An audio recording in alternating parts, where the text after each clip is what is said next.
I've been reincarnated as the overbearing CEO protagonist, the one who gets drugged. I stared coldly at the heroine standing in the doorway, her face alight with expectation. You're fired. The moment I went off script, the live chat commentary exploded. I opened my eyes and found myself on a hotel bed. I've been drugged. Mr. Pierce, are you all right? Can I get you a glass of water? I squinted. A young woman in a full face of makeup stood at the entrance to the presidential suite. She held a key card in her hand, her expression practically screaming, "Drag me in here right now." I'd been dropped into a novel. I was the cliché corporate titan protagonist of a secret baby romance. The plot was simple. A wild night with a heroine, she gets pregnant and runs, and I spend the rest of the book chasing her down. Ashton, you're so flushed. Are you feeling unwell? The heroine, Chloe Martin, walked right in, closing the door behind her with a soft click. I fought back the heat coiling in my gut and stared at her, my voice a low rasp from the drug's effect. Stay right there. To hell with the plot. Who said you could come in? Chloe froze, clearly not expecting me to be this coherent. She bit her lower lip, her eyes instantly welling up. The door was open. You're fired. Now, get out. Her face went stiff. But Mr. Pierce. I reached for the phone on the nightstand. I'm calling security. Chloe scrambled out of the room. The moment the door shut, I let out a long breath. The drug was still raging through my system, but I'd rather take a dozen ice-cold showers than touch that manipulative woman. I'm not some desperate idiot, and I refuse to star in this train wreck. After 30 minutes under a freezing spray, my head finally started to clear. That's when the text started scrolling across my vision, like a translucent chat feed from a video game stream. WTF? Why isn't the main character following the script? I blinked, and another line appeared. The girl literally served herself up on a platter, and he said no. Is this CEO broken? LMAO. How dare he fire our sweet Chloe? Was this my cheat code for being reincarnated? OMG, the plot is totally derailed. What about the secret baby storyline now? Damn, he's so cold. I kinda dig it. Waiting for the scene where he eats his words. I couldn't help but mutter to the empty room. Secret baby my ass. I'm getting a vasectomy. The chat feed went berserk. He can see us. What kind of plot twist is this? LMAO a vasectomy. That's one way to do it. I decided to test it. Do you guys know what happens next? The feed scrolled even faster. He knows he's a character in a book. The protagonist is self-aware. Your cousin, Caleb, is the mastermind behind this. Chloe Martin was his pawn. You resupposed to fall madly in love with her. I let out a cold laugh. For now on, this story has a new title. Forget the CEO's runaway bride. This is called the Tycoon's Ascent. Amid a stream of laughing emojis, I grab my phone and dial my assistant. Pull the hotel's security footage immediately. I want to know who entered my room, and run a full background check on every employee at the company, starting with Chloe Martin, who was on shift today. After hanging up, I started piecing things together. The next morning, I walked into Pierce Tower with dark circles under my eyes. I'd spent until 3 a.m. studying the source material, and I discovered this so-called tycoon protagonist had a truly miserable life. He was drugged, deceived, and emotionally manipulated from start to finish. Here we go. The classic CEO entrance. That suit, that physique, I'm drooling. He's about to meet the other woman, the rich fiancée. I roll my eyes. Not interested in romance. I'm here to build an empire, thanks. Ruthless, I love it. The elevator doors opened, and a beautiful woman in a designer power suit was standing right outside my office. Victoria Sterling comes from old money, Ivy League education. In the original story, he totally snubs her. Pick her. Pick her.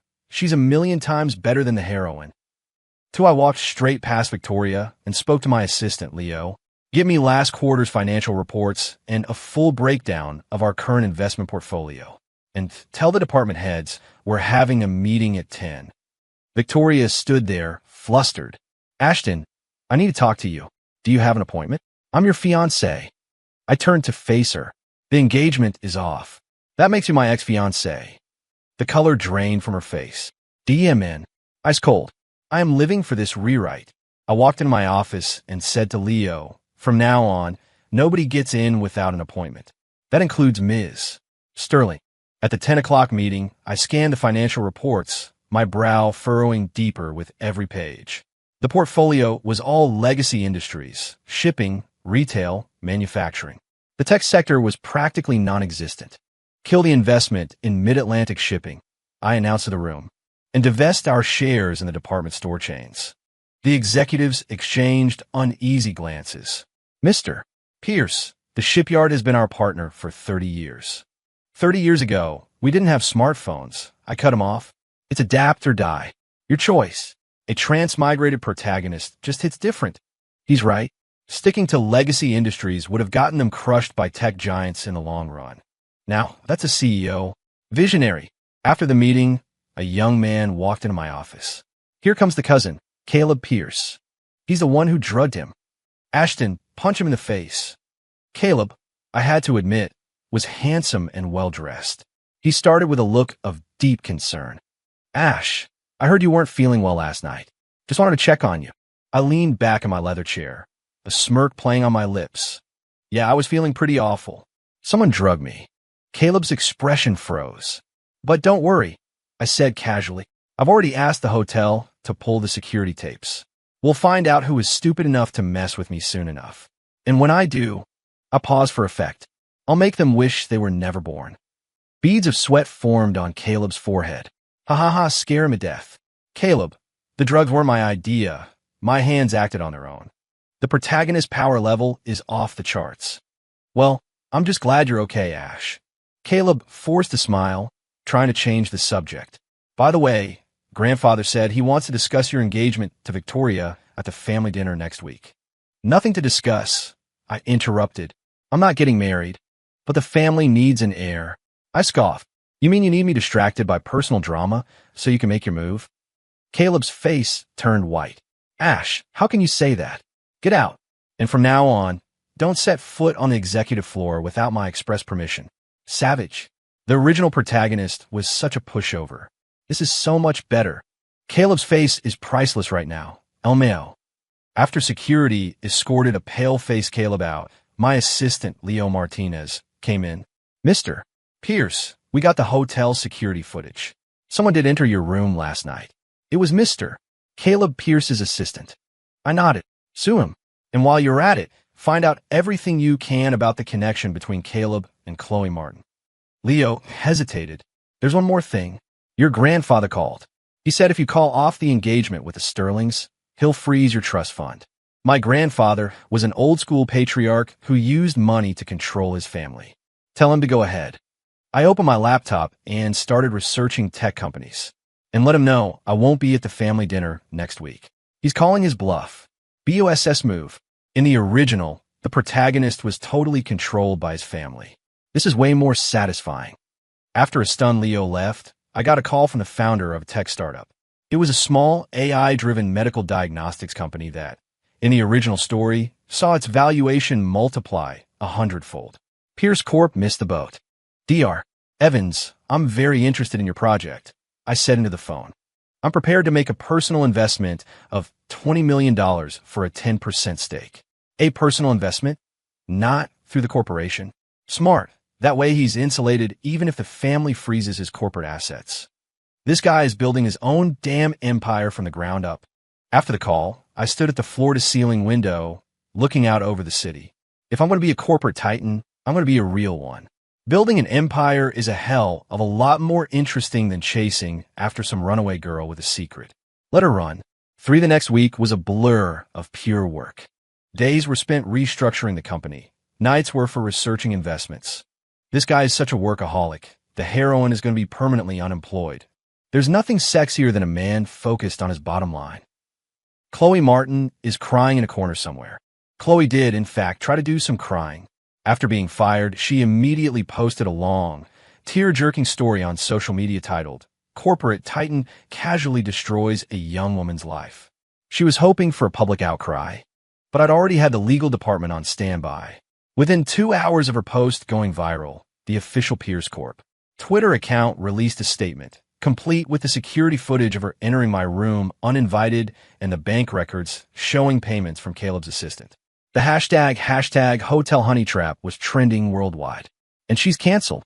Where's that plot armor when you need it? Protagonist. I've anticipated your every move. Caleb wasn't sitting idle, either. Since I skipped the family dinner, he used the opportunity to kiss up to the old guard. My grandfather, in a fit of rage, actually did freeze my trust fund and threatened to have me removed as CEO. Mr. Pierce, the board is holding a vote on your position tomorrow, Leo reported, his face etched with worry. Mr. Caleb Pierce has already been lobbying several board members. I was busy looking at a file on a startup called Nexus Innovations. In the original story, this company developed revolutionary solid-state battery technology 3 years later, and its market cap exploded. Give me a meeting with the founder of Nexus, David Chun. This afternoon, I told Leo, tossing him a flash drive. And play the contents of this at the board meeting tomorrow. What's on the flash drive? A secret weapon. Where did he prepare this? OMG, the suspense is killing me. When I met David Chin that afternoon, I laid my cards on the table. A $50 million investment for a 20% stake. I'll provide the capital personally. Chin looked at me, surprised. Mr. Pierce, we only need $20 million. The other $30 million is to buy out your other early investors, I said, sliding a list across the table. Especially a Mr. Zhang. I want it out of your company completely. Mr. Zhang was Caleb's proxy investor. In the original story, Caleb used him to gain control of Nexus and later weaponized its patents against Pierce Corp. He's cutting off his cousin's escape route. How does he know all this? Being reincarnated is the ultimate cheat code. This is some 4D chess right here. After signing the deal, I headed back to the office to prepare for the next day's battle. As I stepped out of the elevator, Victoria Sterling was there again, waiting. The fiancé is back for round 2. In the original, this is where she forcibly kisses him. Run, Ashton, run. Ashton, we need to talk, she said, her eyes red-rimmed. I know you don't want to get married, but at least don't cancel the joint venture between our families. I walked around her and unlocked my office door. Business is about profits, not family ties. Your family's proposal is 15% above market rate. Do you think I'm an idiot? That's because... She bit her lip. Because it was the only way to force my hand. I sneered. Go back and tell your father he can either match the market rate or get lost. Victoria's face went pale. Do you hate me that much? I don't hate you, I said honestly. I just have zero tolerance for anyone who tries to use marriage as a business transaction.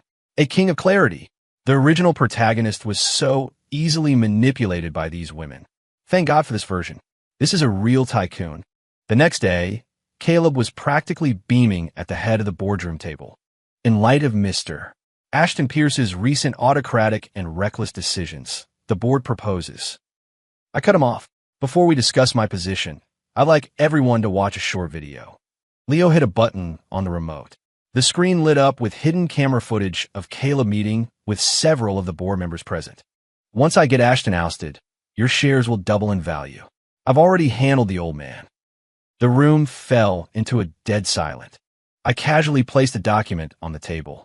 On a related note, I've just personally acquired a 20% stake in Nexus Innovations. In that company, I looked at Caleb, whose face was now the color of ash. Is the ace up your sleeve the one you were secretly funding to eventually make Pierce Corp's core businesses obsolete? Correct. Checkmate. Caleb, Yexi has stopped working. This move was epic. Caleb shot to his feet. That's a bald-faced lie. Grandfather will never believe you. He doesn't have to. I smiled, putting my phone on speaker. The furious voice of my grandfather echoed through the room. Caleb, get your ass back to the estate, now. The board voted unanimously to keep me as CEO. Caleb was suspended from all duties, effective immediately. Alert! In the original story, the heroine is already pregnant by this point. What? But the protagonist never touched her. It's the cousin's baby. A hidden plot point from the original. I paused in the doorway of the conference room. Well, I'll be damned. So in the original story, the genius son wasn't even mine. This plot is even more screwed up than I thought. 4. Leo, I said over the intercom. I want a detailed report on Chloe Martin's whereabouts for the past month. I want to know every single time she was in contact with Caleb. In the original, Caleb knew the baby was his all along. His plan was to use the kid to manipulate the protagonist. The paternity test was faked by the cousin. So, not only was I supposed to be a cuckold, but I was also going to be duped by a fake DNA test. They really played dirty. Leo rushed in. Mr. Pierce, news just broke. Chloe Martin announced on social media that she's pregnant, and she's implying the child is yours. I let out a cold laugh. Let her sue. We can take her and Caleb down at the same time. Hardcore. I love it. This is how you handle a reincarnation. Total domination. Can't wait to see Caleb get canceled. That afternoon, I paid a visit to the Nexus Innovations Lab.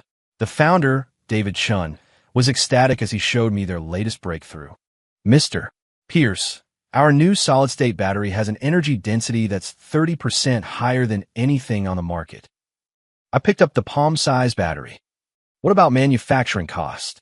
20% lower than mainstream lithium-ion batteries, Chun said, then leaned in conspiratorially. And we have a secret project. He led me into a high-security, encrypted lab. This is the real game-changer. On a table sat a strange metal device.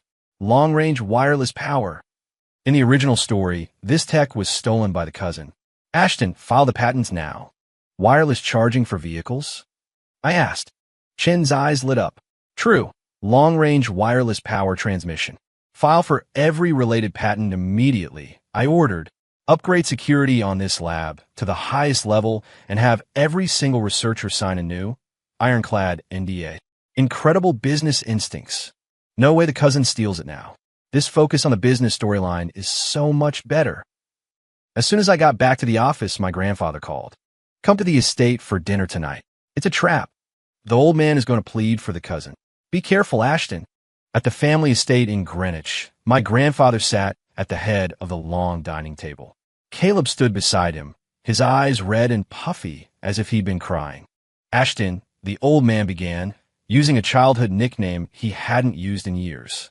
Caleb knows he was wrong. At the end of the day, you're brothers. I cut him off. When he was drugging me, he didn't seem to think of me as a brother. It was all a misunderstanding. Caleb pleaded. That woman, she seduced me. I wasn't thinking straight. I pulled out my phone and played a recording. It was a conversation between Chloe and Caleb's assistant. Chloe's voice, so Mr.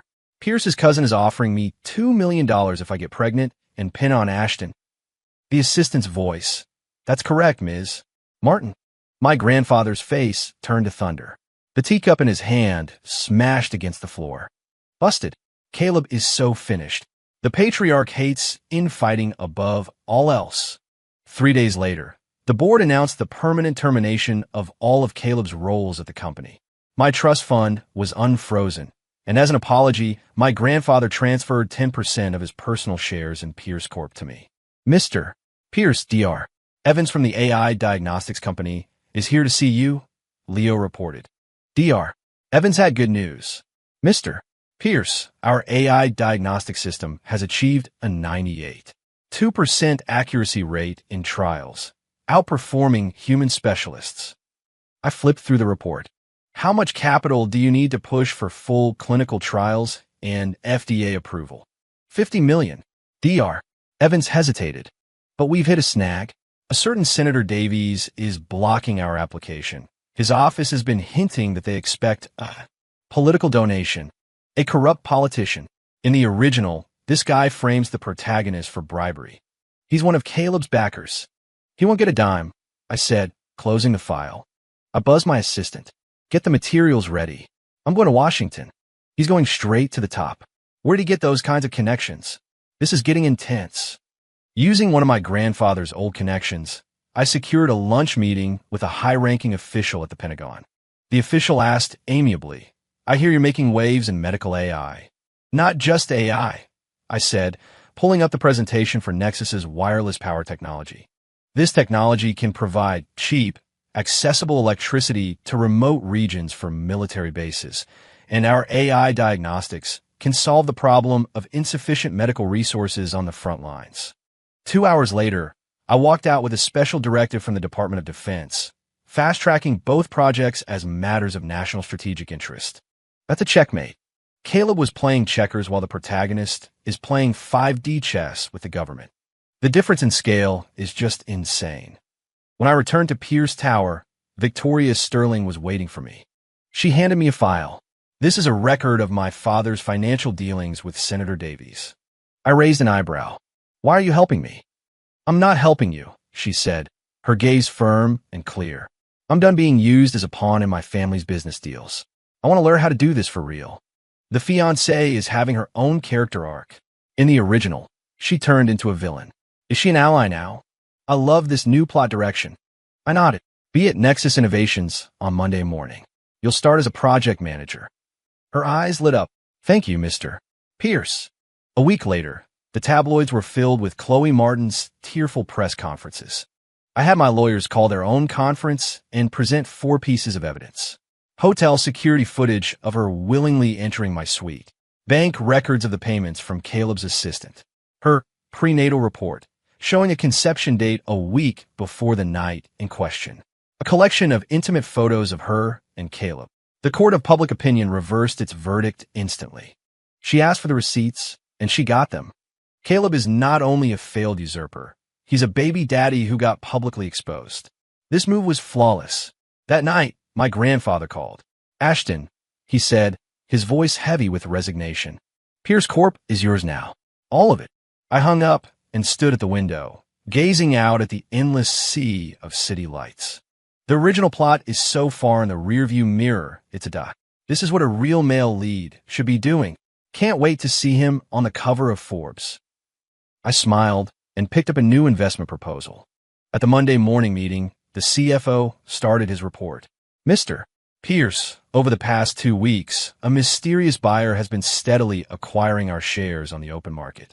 They've accumulated 9%, just shy of the SEC's disclosure threshold. Here it comes, the international villain. Careful, he's going to get hostile takeovered. Julia Morrison is about to enter the game. I tapped the table. Find out who the buyer is, and prepare to activate our poison pill defense. The executives looked at each other, confused. What the poison pill? Some kind of corporate warfare tactic? He was already prepared for this. The meeting had barely ended when Leo rushed in. Mr. Pierce, we have visitors from the Department of Defense. They say it's about a potential partnership. In the conference room, 2 men in civilian clothes were waiting. The man in the lead showed me his credentials. Director Vance, Defense Advanced Research Projects Agency. We're extremely interested in your wireless power technology. The big guns are here. He's untouchable now. Let's see Caleb try to steal the tech now. I signaled for David Chun to present the technical details. Director Vance's eyes gleamed. If this technology could be integrated into our existing hardware, he murmured to his colleague. Be careful about espionage. In the original, this tech was stolen by a foreign power. Sign the NDA, Ashton. A partnership is possible, I said, sliding a prepared contract across the table. But it will be subject to the highest national security protocols. Later that day, while inspecting the Nexus lab, I saw Victoria secretly copying data onto a thumb drive. WTF, the fiancé is a corporate spy. The ultimate plot twist. I knew she couldn't be trusted. I didn't confront her. Instead, I had security pull the surveillance tapes. The footage showed her staying late every night for the past week, alone in the lab. I want a mirror of her hard drive, I told the head of IT. She's probably sending it to Caleb, or to that Morrison guy. Catch her in the act, Ashton. The next day, the Wall Street Journal ran a story about Morrison Capital opening a new office in New York. The accompanying photo showed a smiling, silver-haired man cutting a ribbon. The final boss has arrived. In the original, he destroyed countless companies with financial warfare. Watch your back, Ashton. I immediately assembled my core team. 3 things. First, transfer all core technology patents to a new subsidiary jointly held with the Department of Defense. Second, launch a full internal loyalty investigation. Third, open a line of communication with the SEC. His reaction speed is insane. By tying his interests to the government, he's making himself a much harder target. Brilliant. Morrison is about to hit a brick wall. Our surveillance showed Victoria transmitting data to an overseas IP address. Should we block the transfer? My head of IT asked. No, I said with a cold smile. Let it go through. But I want you to slip a little something extra into the data packet. What's the extra something? Fake tech specs. This protagonist is diabolical. I love it. We prepared a data file that looked completely authentic but contained a single, fatal flaw in its core schematic, a flaw that would cause any device built from it to catastrophically fail. That night, Victoria dutifully sent the file. At a financial summit that Friday, Julian Morrison approached me, champagne flute in hand. Mr. Pierce, I've heard so much about you. Your reputation precedes you, Mr. Morrison. I'm utterly fascinated by American ingenuity, he said, his words dripping with insinuation, especially the business opportunities. He's testing him. Careful, he's fishing for information. Stay cool, Ashton. I smiled politely. We welcome legitimate investment. We're less fond of technology thieves. Morrison's pupils contracted for a split second before he laughed it off. You have a wonderful sense of humor, Mr. Pierce. 3 days later, federal agents raided a shell company disguised as a trade firm, arresting several foreign nationals for corporate espionage. He fell for it. Tried to steal the tech. Now you get a jail cell. Ashton is playing on a whole other level. At the same time, Victoria was escorted into my office. Her face was white as a sheet. You knew. From the first day, you copied a file. I pushed a resignation letter across the desk. Sign it. Why is he letting her go? She should be going to jail with the others. Is he going soft? Victoria signed the paper with a trembling hand, then broke down in tears. My father. He owed Morrison an incredible amount of money. He made me. I looked at the signed resignation letter and smiled with satisfaction. I immediately buzzed my assistant. Leo, get the NYPD on the line. I've got a corporate spy here who's ready to confess. Also, call our lawyers. I want to sue the Sterling family into the ground for damages. Victoria's jaw dropped. Oh, I get it now. By having her resign first, he avoids paying any severance. He truly is a ruthless capitalist. I'm here for it. Leo burst into the room, looking panicked. Mr. Pierce, we just got word. Morrison has teamed up with 3 investment banks to short our stock. The real war begins now. Don't you dare lose, Ashton. Do something. I watched the stock price plummet on the screen, and, to everyone's surprise, I laughed. Activate the defense plan, alert our government partners, and release the news that our wireless power technology has passed all military-grade testing and has been officially adopted by the Department of Defense. 30 minutes later, the stock chart executed a perfect V-shaped recovery. NSC, using good news to counter the short sellers. Classic. Morrison is going to lose his shirt. Sure enough, news broke after the market closed that Morrison Capital had suffered a single-day loss of over $200 million. Before I left for the day, Director Vance called. Mr. Pierce, the Joint Chiefs saw the tech demonstration. They'd like you to attend a special advisory meeting in Washington next week. An official endorsement from the top. It's over. He's won. The protagonist is on top of the world. The original plot has been completely annihilated. A new legend is born. This is the corporate thriller I've always wanted to read. Watch him conquer the world. After his failed short-selling attack, Julian Morrison had the Wall Street Journal publish an explosive front-page story. Pierce Corp's core technology allegedly infringes on U.S. patents, faces potential $100 billion lawsuit. The live chat exploded. WTF, Morrison is playing dirty. This is a patent troll attack designed to kill the company. Ashton, fight back. I just smirked, logged into the official Pierce Corp Twitter account, and posted 3 documents.